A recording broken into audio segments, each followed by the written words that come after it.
You wore that hat. Did you know it would provoke, right? Did you know it would upset your I, dad? Miguel Quintana, who I've talked to several. Miguel, always nice to hear from you, man. How you doing today? Good, and you? I am doing fantastic. Well, speaking of which, I do watch a lot of Andrew. I've been watching a lot of Andrew Wilson recently, and it's a great. I guess it's pretty great that you're actually teaming up with him now to actually help.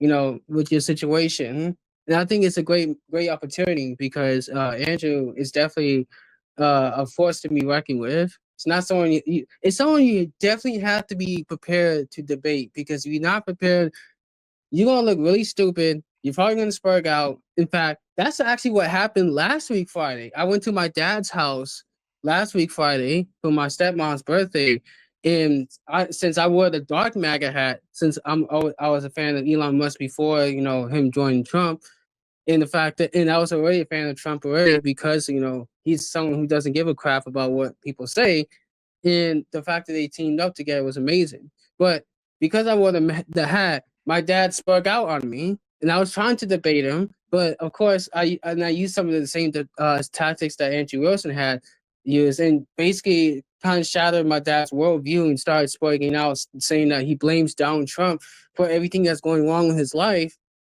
Like his stocks went down.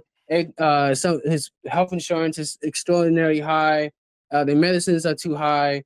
Like I understand all that, but just breaking out and outrage festing all the time doesn't work either.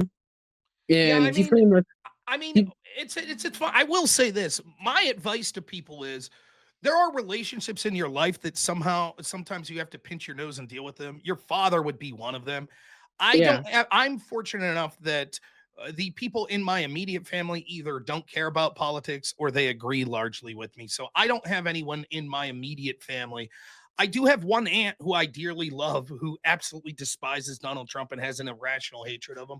And what I try to do is, as best as possible, avoid political conversations with her. And I certainly have friends outside the scope of my family that it's the same, that they, and, I've told stories. It'll be like I go to a wedding and all of a sudden someone approaches me and starts yelling at me about politics because they're aware of my show. And it's like, hey, I'm here for a dear friend's wedding. I'm not trying to ruin their wedding by spurging out against you and having some crazy political debate. I'm just like, yeah, let's talk about something else. So for me, if it was a situation like that with my father, I would try my best to be like, hey, it's not worth all that. Can we talk about something else? Yeah, I But tried it's that it's already. probably not healthy for his mental health. A lot of these people get so invested in putting so much hatred against someone like Donald Trump that it makes them embittered people. You see it all throughout the mainstream media, the Democrat politicians, and even so many of the Democrats that you see me debating and other people in this debate sphere. They're miserable people and they just Yeah. are consumed by this anger and hatred. Simultaneously, I am able to look at the politicians that I dislike and talk about the things that I think are terrible that they're doing. But I have so much going for me in life in the form of like, I have a family that cares about me. I have a community that I love that cares about me that I'm helping with. I had a job that I liked, right? So I'm able to separate and not be a miserable person when I go out into my social circles and make everyone else miserable because I got to scream about the things that I don't like about politics or culture. Yeah, and the thing is that I wasn't even trying to do that, but he basically just like started spurting out for no reason because he just spurts out when it comes to the news. Every time something is mentioned about Trump, like that's not healthy at all. And I was trying to calm him down, but of course it doesn't work. And it's not. It doesn't help by the fact that most of my family, in fact, both sides of my family either are apolitical. Mostly my mom's side of the family is mostly apolitical, but the ones who are very far leftist. In fact, both sides are heavily Democrat and Catholic as well. In fact, if you don't know, like Puerto Rico, it votes pretty much 60-40 Democrat or so. Almost as bad as, as the Black Americans vote almost 80-20 Democrat. Mhm. And so everybody's invested in that's invested in politics is going to vote Democrat in my family, and I'm pretty Well, much one of the oddballs of the family who don't vote Democrats. In well, let fact, me ask you this. You wore that hat. Did you know it would provoke, right? Did you know it would upset your I, dad? not really because I wore it for like all the times I went to his house. He was never provoked. It was just that moment last week that it pretty much like sent him over the edge. Will you wear that hat again if you go for a family function? Probably not, because I'm not trying to have that problem Yeah. again. Yeah, Because it's so weird. Like on one hand, right? Like I have this like sort of bipolar way of looking at this. I used to come on here and I would like scream about things in 2020, like the pandemic, the lockdowns, like, and I'm fired up. I'm yelling about it. I'm furious because I see how it is ruining the lives of all of these people I love. Like, not in some abstract sense, like, oh, Joe Biden's, taxation policies or spending policies are going to ruin our lives. That's not really abstract, but that's sort of like a second degree problem.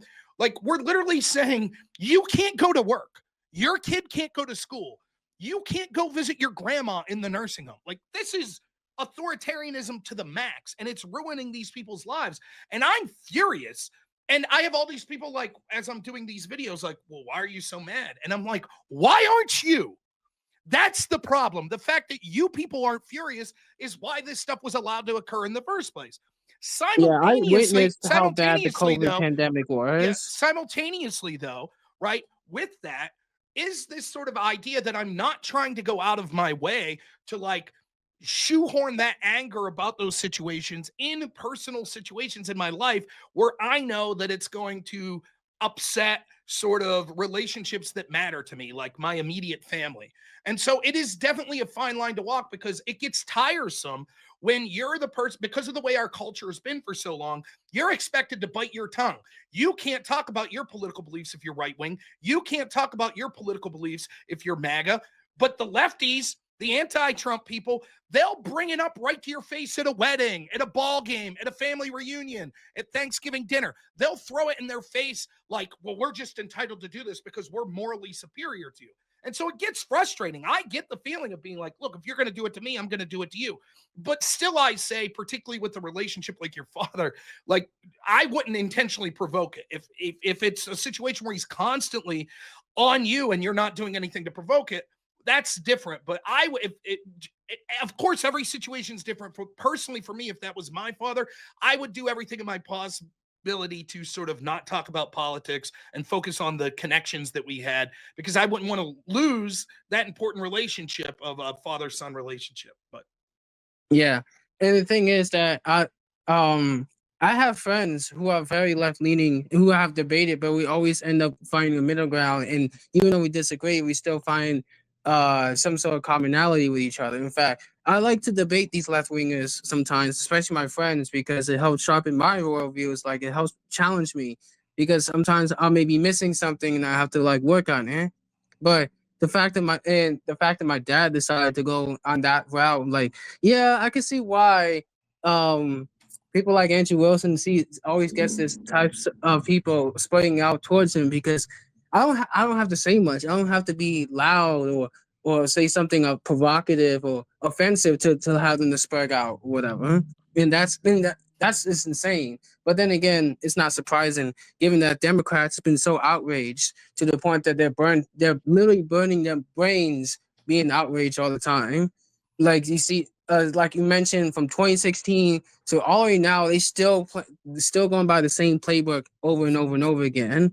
And like they find something else to be outraged about, like Abrego Garcia, like Mahmoud Khalil, or like the new detention facility that they found in New Jersey that they decided to pretty much cause havoc towards. They find something to be outraged about. You know what I mean? And it's never an ending sight.